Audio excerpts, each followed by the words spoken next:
Hi, we're gonna do like a kind of a Moroccan style lamb today. I've got a little bit of lamb shoulder. The easiest way if you buy this is get your butcher to take it off the bone and to dice it for you.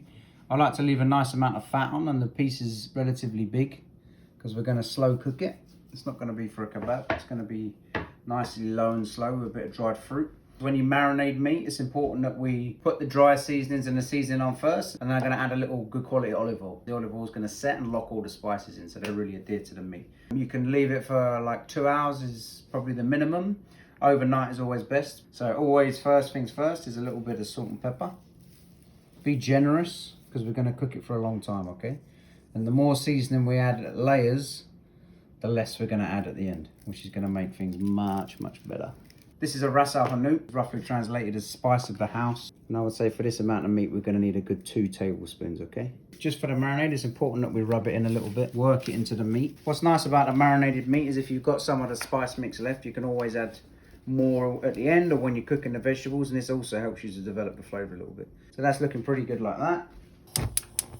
Nice amount of oil in the bottom of the pan. A nice set of tongs is a good idea. Just saves you splashing the oil. It's important that we get the oil hot. Color is flavour. It's very important, yeah? Nope, not hot enough yet. Okay, let's check. Yeah, that's better. Don't overcrowd the pan. Give every piece of meat a nice bit of space, yes?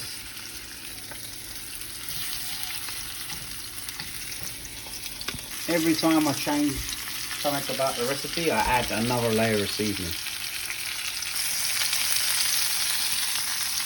When we flip, we're looking for a nice colour. Not burnt, just nice and golden. Remember, you've got some spices on there, so they're going to catch a little bit. It's very important, yeah? A nice flavour. Going to put a bit of bacon parchment on the bottom of the pan. It's going to protect the meat when we cook it. It doesn't cook too much on the bottom. It's just going to cook nice and even in the oven, okay? Then we're going to transfer the meat in. And then we're going to go with the rest of the meat, okay?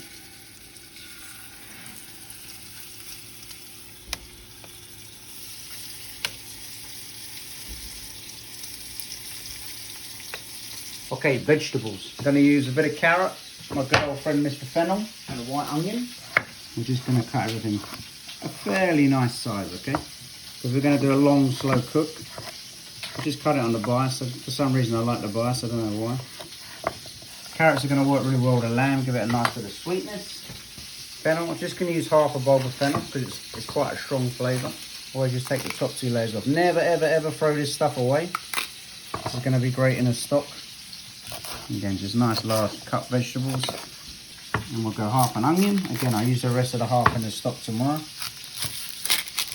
So the onion, we're going to go for a dice, but a fairly large dice. So we'll notice with the onion again, I didn't cut the root out, left it inside. And we're going to go 2 cuts in and just back across. Again, on the tray. Okay, so we've got the vegetables done. We need to add a couple of flavourings to the pan, alright? So what I mean by flavourings is we're going to make a tagine, so that's kind of Moroccan. Morocco screams lemon to me. Lemon I'm going to cut in half. This is a Maya lemon. Just a small little touch of ginger and then just a little bit of garlic. We're going to put the skin and everything in, okay? So fire back on. This is the fat from the meat, still with the spice blend in everything. I'm going to add the vegetables while it's relatively cold because what I don't want to do is roast it so high that the spices that we have in the pan are going to burn. I want those to flavour the vegetables, okay? As you can hear already, I still have a decent amount of heat in the pan. It's important that we can smell them. Taste all the time, smell all the time.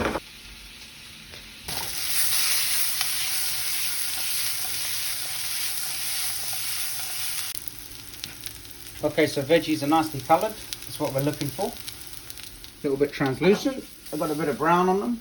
And then just into the pot as well, alright? Just like that, nice and full. Nice bit of brown chicken stock.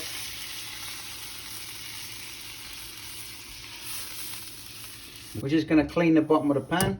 So basically it's just 2 pans you're using for this recipe. It's pretty simple. We're going to add a spoon of this. This is Ceylon or date honey. Thank you, Emma. It's going to add a slight sweet and sour note to it, okay? Just a little bit of thickness. I'm going to put one more in, I think. just to be on the safe side. So now that's boiling. Make sure we get it all the way up as far as we can, which is nice. Add 2 spoons of golden raisins. Turkish dried apricots, the best. We're going to mix it all in because if we leave them at the top, they're going to get too dry. They're dried already, so we want to rehydrate them. It's going to add a nice depth of flavour to the dish. So fold like this, Chinese side, one side, like that. Fold it over, and then on, okay?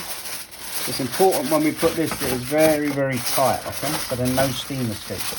Steam is what's going to keep the meat moist, because I want it to come out nice and thick. The oven's on about 325. I suggest if you're cooking at home about 325 and an industrial oven 300. Bye! So you've got the lamb in the pan here. It's been in the oven for about 3.5 hours on 325. A good way to test it is just with a spoon to see if the spoon goes through the meat nicely. That's looking really good. I'm just making a quick garnish for when we plate. Okay, cool. So we're gonna make a quick chamula, which is like a Moroccan relish, if you like. We're gonna use a bit of fresh parsley. We're just going to chiffonade it. When I use parsley, I like to chop it just once. Any herb, in fact. Not too thin, not too thick, just so we get a nice bit of flavour. This is, I would say, about 3 or 4 stems. I use Italian flat leaf, is the best I find. Let's get that inside the bowl. And a little lemon zest. The lemon zest is going to offer a real nice freshness to the dish because we've got the lamb, which is very rich. We've got the fruit and the gravy, which is also going to be nice and rich. And we're just going to add some lemon zest in with the herbs, okay? Make sure we've got all of the zest on the lemon. And then I add just a little clove of garlic, okay? Raw garlic. Gonna give us a nice amount of seasoning. Just on the grater there as well. And then I just use the spoon just to take the remainder of the lemon and the garlic off, okay? Like that. Easy. We're gonna add salt. We're gonna add some pepper. I'm gonna add some good quality olive oil, okay? All right, give that a good mix.